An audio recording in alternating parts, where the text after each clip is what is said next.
शांति 11 सितंबर 2022 की अव्यक्त मुरली है। रिवाइज कोर्स है 8 अप्रैल 1992। मुरली का हेडिंग है ब्रह्मा बाप से प्यार की निशानी है अव्यक्त फरिश्ता बनना। ब्रह्मा बाप से प्यार की निशानी है अव्यक्त फरिश्ता बनना। आज बेहद का बाप अपनी आधी श्रेष्ठ डायरेक्ट रचना को देख रहे हैं। ब्राह्मण आत्माएं डायरेक्ट शिववंशी ब्रह्मा कुमार और कुमारियां हो। ब्राह्मण आत्माएं आदि देव की आधी रचना हो। इसलिए कल वृक्ष में ब्राह्मण फाउंडेशन अर्थात जड़ में दिखाए गए हैं। अपना स्थान देखा है ना। तो वृक्ष में आप आधी रचना बीज के समीप जड़ में दिखाए गए हो, इसलिए डायरेक्ट रचना हो। अन्य आत्माएं डायरेक्ट माता पिता अर्थात शिव बाप और ब्रह्मा माता अर्थात डायरेक्ट परमात्म रचना नहीं है। आप डायरेक्ट माता पिता की रचना हो। फर्क है ना। आप आधी रचना और अन्य धर्म आत्माओं की रचना दोनों में अंतर है।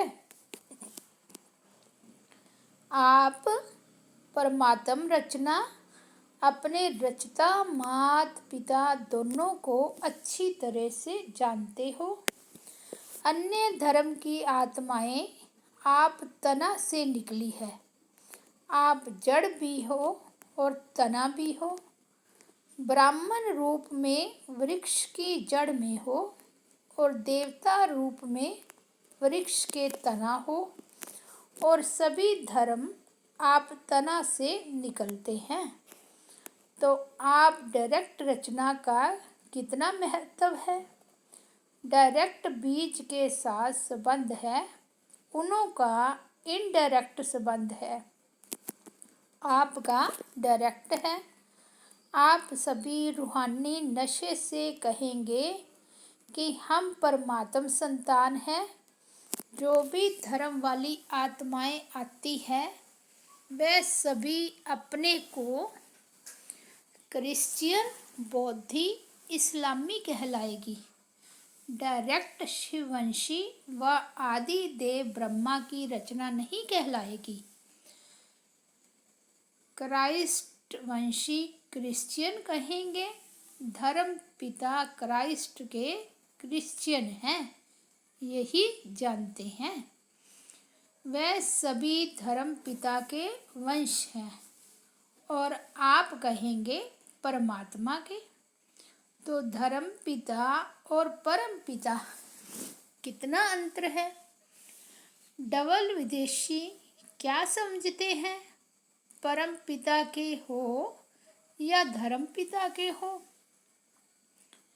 परम पिता के अर्थात डायरेक्ट रचना होना। तो डायरेक्ट और इनडायरेक्ट में कितना अंतर है। नशे में भी अंतर है तो प्राप्ति में भी अंतर है। इसलिए भक्ति मार्ग में भी इनडायरेक्ट अपने इष्ट द्वारा बाप को याद करते हैं।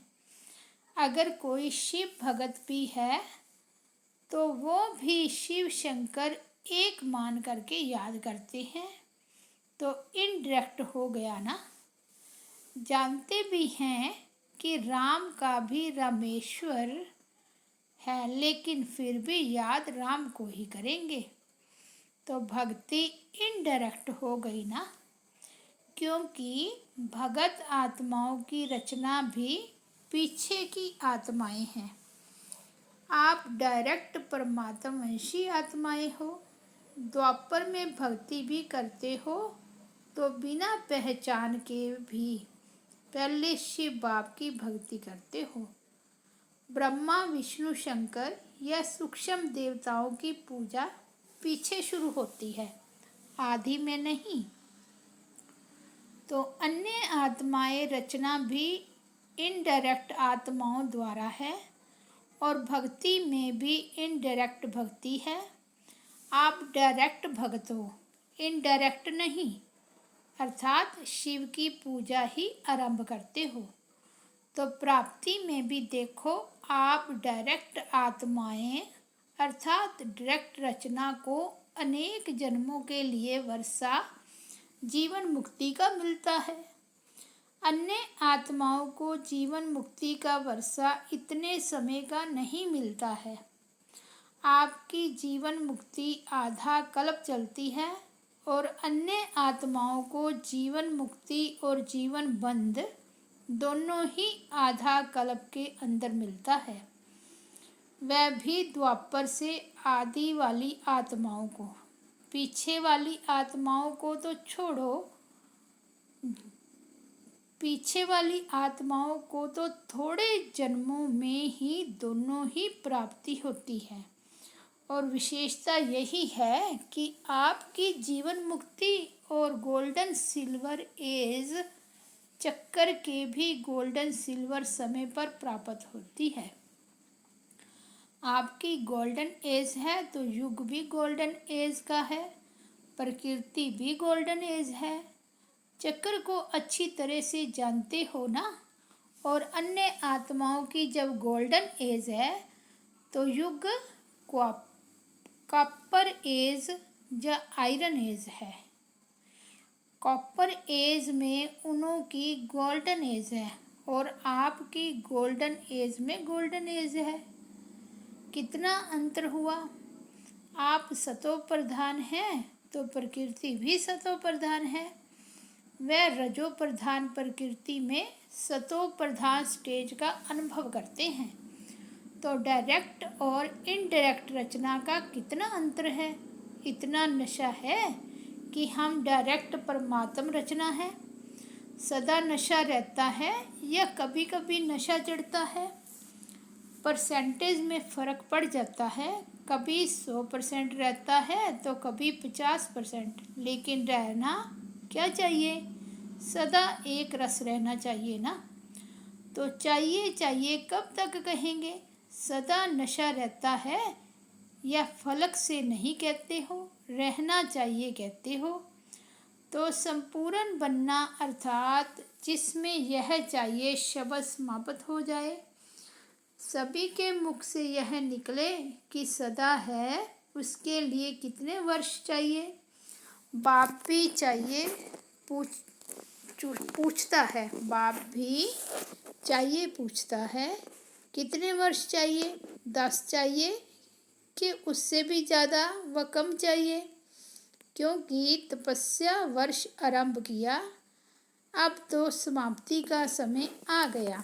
लेकिन जब आरंभ किया तो सब ने क्या संकल्प किया, संपन्न बन जाएंगे, यही सोचा था ना।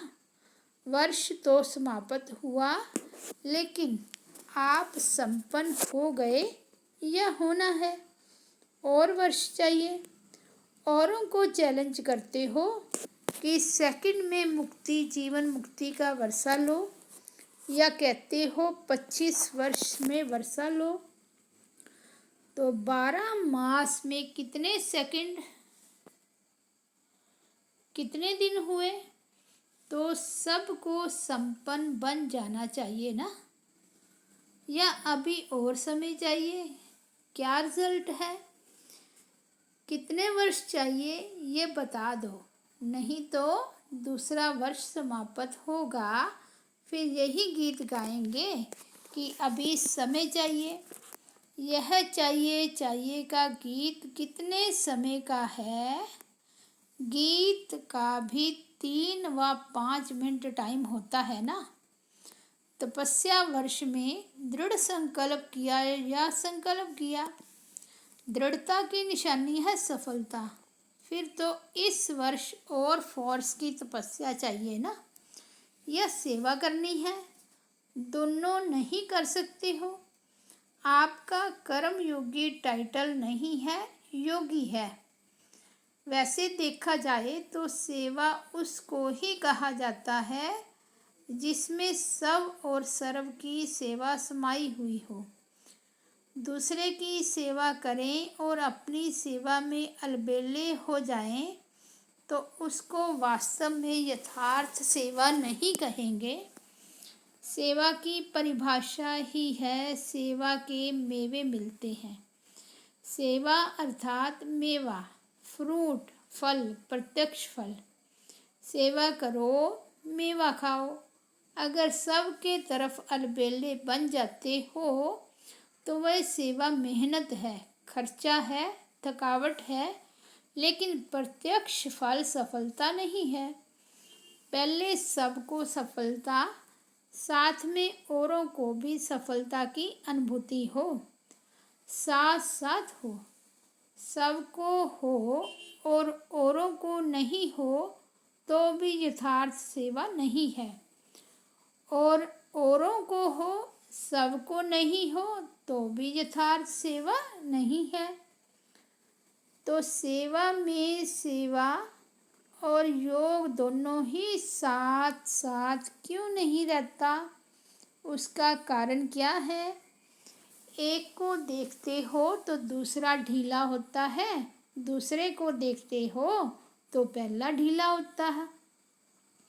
इसका कारण क्या है? कारण है कि सेवा के प्लान, योजना तो बहुत अच्छे अच्छे बनाते हो, लेकिन प्लेन अर्थात स्वच्छ बुद्धि बन प्लान नहीं बनाते। प्लेन बुद्धि अर्थात सेवा करते और कोई भी बात बुद्धि को टच नहीं करे सिवाय निमित्त भाव और निर्माण भाव। निर्माण करते निर्माण स्थिति की स्थिति हो जाती है, निर्माण करते निर्माण स्थिति की कमी हो जाती है। इसलिए निर्माण का कार्य जितना सफल करने चाहते हो उतना सफल नहीं होता है। शुभ भावना व शुभ कामना का बीज ही है निमित्त भाव और निर्माण भाव। हद का मान नहीं, लेकिन निर्माण। इसलिए सेवा के प्लान बनाने के पहले प्लेन बुद्धि बनाना अति आवश्यक है। नहीं तो प्लेन बुद्धि की बजाय अगर बुद्धि में और अयथार्थ भाव का किचड़ा मिक्स हो जाता है तो जो सेवा का प्लान बनाते हो उसमें भी रतन जड़ित के साथ साथ पत्थर भी जड़ जाते हैं। रतन और पत्थर मिक्स हो जाते हैं। 9 रतन जड़ेंगे तो 1 पत्थर मिक्स करेंगे। कोई भी चीज़ में 9 रियल हो और 1 आर्टिफिशियल हो तो वैल्यू क्या होगी? और ही लेने वाले के भी संकल्प चलेंगे कि यह 9 भी रियल हैं या मिक्स हैं।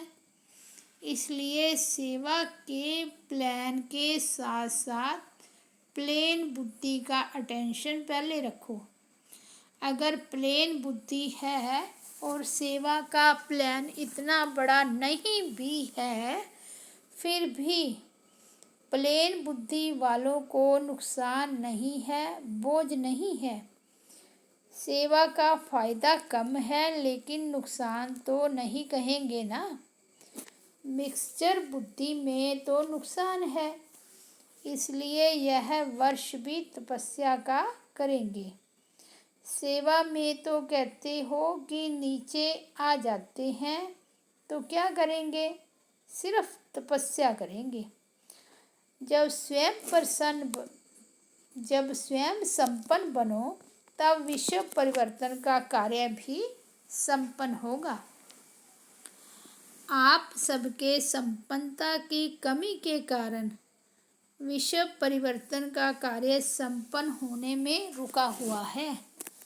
प्रकृति दासी बन आपकी सेवा के लिए इंतजार कर रही है कि ब्राह्मण आत्माएं ब्राह्मण सो फरिश्ता और फिर फरिश्ता सो देवता बने तो हम दिल व जान, सिक व प्रेम से सेवा करें, क्योंकि सिवाय फरिश्ता बने देवता नहीं बन सकते।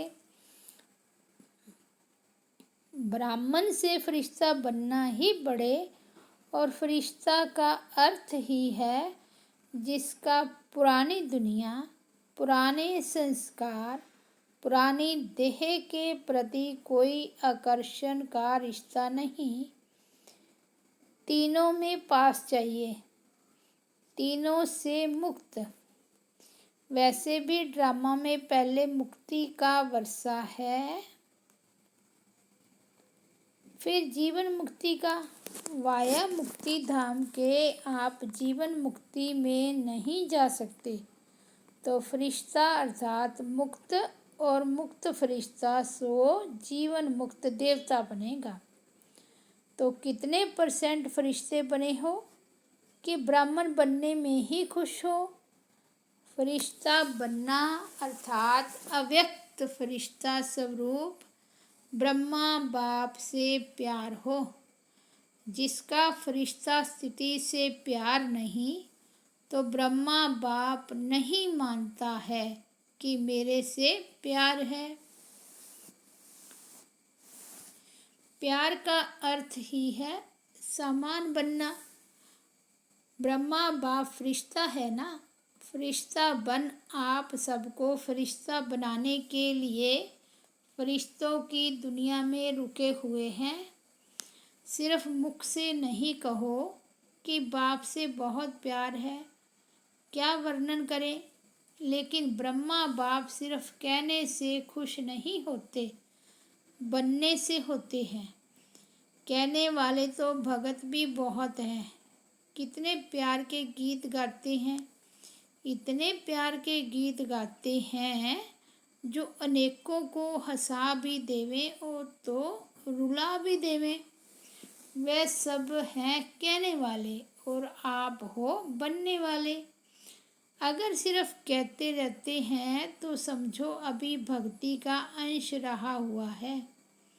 ज्ञानी तू आत्मा, योगी तू आत्मा नहीं कहेंगे, लेकिन भगत योगी आत्मा कहेंगे। अब क्या करेंगे? कोई नवीनता दिखाएंगे या जैसे इस वर्ष किया वही करेंगे? ऐसा भी समय आएगा जो बाप दादा उन्हों से ही मिलेंगे जो करने वाले हैं, जो बनने वाले हैं, सिर्फ कहने वाले नहीं। अभी तो सभी को अलॉग कर देते हैं। भावना वाले भी आ जाओ, ज्ञानी योगी तो आत्मा भी आ जाओ, लेकिन समय परिवर्तन होना ही है। इसलिए अपने ऊपर और 10 गुना अंडरलाइन करके परिवर्तित होकर दिखाओ। फिर बाप दादा को उलाना नहीं देना कि ऐसे कैसे होगा, ऐसे क्यों किया। आप पुरुषार्थ में स्टिक नहीं होते हो तो बाप को स्ट्रिक्ट होना ही पड़ेगा। अभी तो बाप के प्यार स्वरूप से चल रहे हो, पल रहे हो, लेकिन सतगुरु का रूप धर्मराज नहीं, सतगुरु की आज्ञा सिर माथे गाया हुआ है। अभी तो बाप दादा मीठे बच्चे, प्यारे बच्चे कह करके चला रहे हैं। अगर प्यार है, मिलन की प्यास है तो समान बनकर मिलो, महान अंतर में नहीं मिलो। समान बनकर मिलन में बहुत मज़ा है। यह मज़ा और है। अच्छा, बाप से मिल लिया, दृष्टि ले लिया, वहाँ गए तो फिर कोई कमजोरी आ गई, शक्ति मिली और काम में लाई। 1-2 बार विजयी बने, फिर कमज़ोर बन गए, तो यह अपने प्रकार का मिलना है। लेकिन यथार्थ प्यार, यथार्थ मिलन इससे बहुत ऊंचा है, बहुत बहुत प्यारा है। उसका अनुभव करो, समझा। सतगुरु की कोई ने आज्ञा नहीं मानी तो सतगुरु है ना। बाप के आगे तो बच्चों के नाज लाड कोड चलते हैं। अगर बाप से सच्चा प्यार है तो इस वर्ष में फरिश्ता समान बनकर दिखाओ। अभी इतने सब मिलने के लिए आए हैं, बहुत अच्छा है, लेकिन और अच्छे से अच्छा करना है। प्यार करना और प्यार निभाना, उसमें अंतर है। करने वाले सभी हो, अगर प्यार नहीं होता तो इतने सब क्यों आते। लेकिन करना और निभाना, इसमें अंतर हो जाता है। प्यार करने वाले अनेक होते हैं और निभाने वाले कितने होते हैं। तो आप निभाने वाले हो। निभाने वाले फिर चाहिए चाहिए नहीं कहेंगे। प्रैक्टिकल है, सिर्फ मुख से नहीं। सुनाया ना कि तपस्या के चार्ट में भी अपने को मार्क्स सर्टिफिकेट देने वाले बहुत हैं, लेकिन सर्व के संतुष्टता का सर्टिफिकेट कोई कोई को प्राप्त होता है। चार्ट रखने वाले भी बहुत निकले। अपने को अच्छे से अच्छा सर्टिफिकेट देने वाले भी बहुत निकले। बहुत नहीं है लेकिन कुछ हैं। सेकंड नंबर वाले बहुत हैं, लेकिन सबके मुख से यह निकले कि हाँ, यह नंबर 1 है।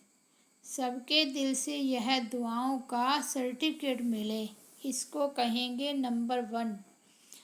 कई बच्चे कहते हैं कि हम तो ठीक हैं, लेकिन कोई कोई आत्मा का कोई बड़ा हिसाब है हमारे से, जो कितना भी उसको संतुष्ट करते, लेकिन वह संतुष्ट नहीं होता। बाप दादा ने पहले भी कहा था कि अगर ऐसा कोई कड़ा हिसाब किताब है तो भी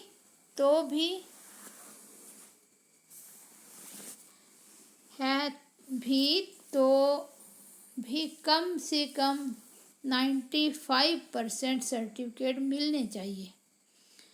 5% का कड़ा हिसाब किताब है, वह भी माफ़ है, लेकिन 95% दिल से दुआएं दे। कई ऐसे कहते हैं कि सबसे संतुष्ट कौन है। ऐसा तो एक भी दिखाई नहीं देता।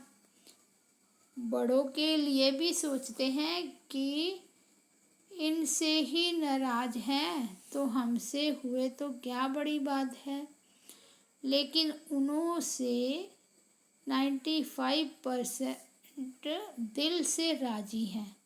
बड़ों की बात दूसरी है। बड़ों को जज बनना पड़ता है।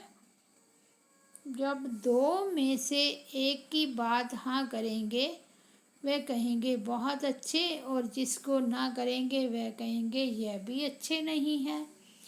तो जज एक को हाँ करेगा या दोनों को, तो वह बातें अलग बात हैं। लेकिन दिल की तपस्या, दिल का प्यार, नमित भाव, शुभ भाव, वो सर्टिफिकेट सामने देखो। यह नहीं कॉपी करो कि बड़ों से भी संतुष्ट नहीं हैं, हम तो पास हो जाएंगे, ऐसे नहीं सोचो। 95% अगर संतुष्ट हैं तो नंबर मिल जाएगा, समझा। अच्छा, चारों ओर के आधी पिता के आधी रचना, डायरेक्ट रचना, श्रेष्ठ आत्माएं, सर्व जीवन मुक्त का वर्षा, अनेक जन्म प्राप्त करने वाली आत्माएं, सर्व ब्राह्मण सो फरिश्ता, फरिश्ता सो देव आत्मा बनने वाली अधिकारी आत्माएं, सदा प्लेन बुद्धि सेवा के प्लान में सफलता प्राप्त करने वाली आत्माएं, बाप से सच्चा स्नेह, सच्चा प्यार निभाने वाली सर्व समीप आत्माओं को बाप दादा का याद प्यार और नमस्ते वरदान है। कंट्रोलिंग पावर द्वारा तूफान को भी तोहफा बनाने वाले यथार्थ योगी भव। यथार्थ व सच्चा योगी वह है जो अपनी बुद्धि को 1 सेकंड में जहाँ और जब लगाना चाहे वहाँ लगा सके। परिस्थिति हलचल की हो, वायुमंडल तमोगुनी हो, माया अपना बनाने का प्रयत्न कर रही हो, फिर भी सेकंड में एकाग्र हो जाना, यह है याद की शक्ति। कितना भी वह संकल्पों का तूफान हो, लेकिन सेकंड में तूफान आगे बढ़ने का तोहफा बन जाए, ऐसी कंट्रोलिंग पावर हो। ऐसी शक्तिशाली आत्मा कभी यह संकल्प नहीं लाएगी कि चाहते तो नहीं है लेकिन हो जाता है। स्लोगन है, योग युक्त और युक्ति युक्त कर्म करने वाले ही विघ्न प्रूफ बन सकते हैं। अच्छा, ओम शांति।